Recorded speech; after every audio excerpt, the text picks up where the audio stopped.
आइए एक बहुत ही प्यारा सा पचरा गीत हम सब लोग साथ में गाएंगे और झूमेंगे और साथ में जितने सारे भक्तजन हैं वही सब लोग भी झूमेंगे। आइए मैया रानी के भजनों के भाव से कैसे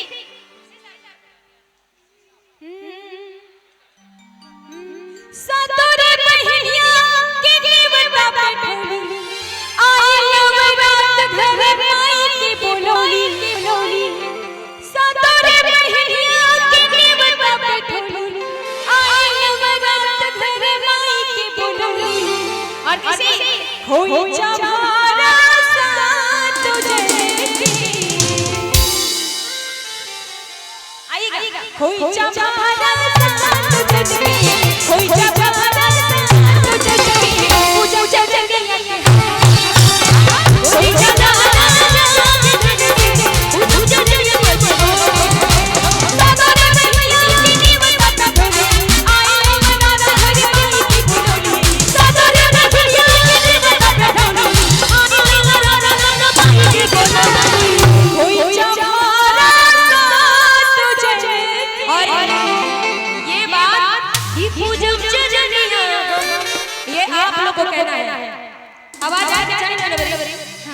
ये आप लोगों को कहना है और उतना तेज से कि हमने माइक में आवाज सुना जाए। हां बोलिए ना अरे भाई हुकारी भरो मुड़ी हिला के नहीं तो होइसे कर लो। हां कोई हमारा साथ तुझे ये पूजो चरनिया माई के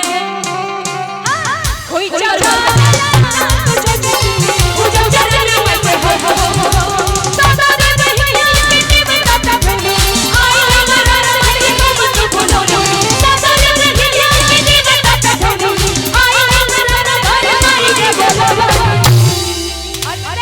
जब भजन में भी आनंद आता है लेकिन हमारा भाव सही होना चाहिए। तो कैसे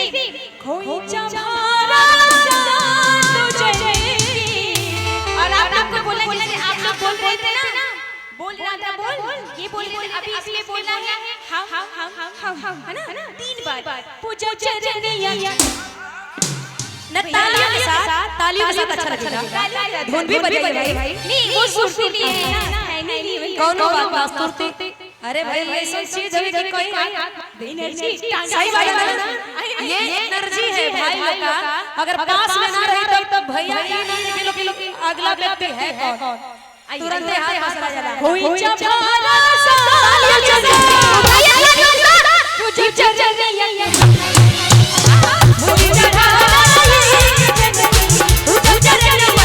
और चल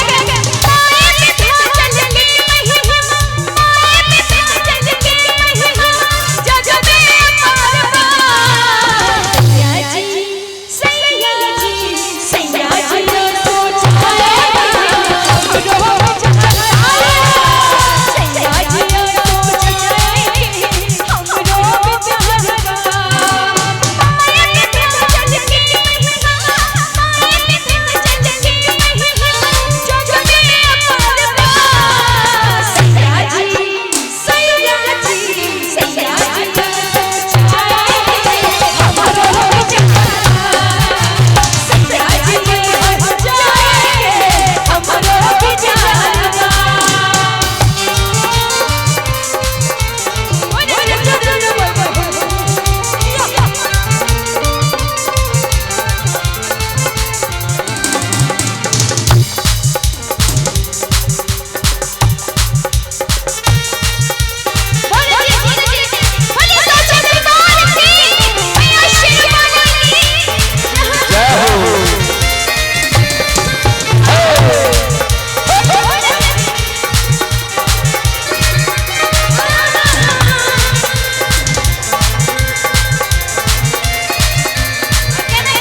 ऐसे गमछा ऐसे हरियो सुखी नौमी देखो गमछा निकालो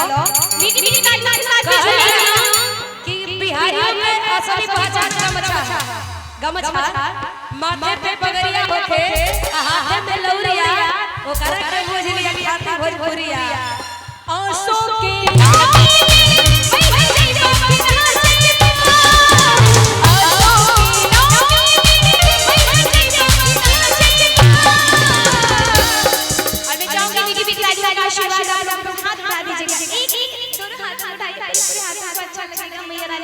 सभी लोग सभी लोग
साचे दरबार की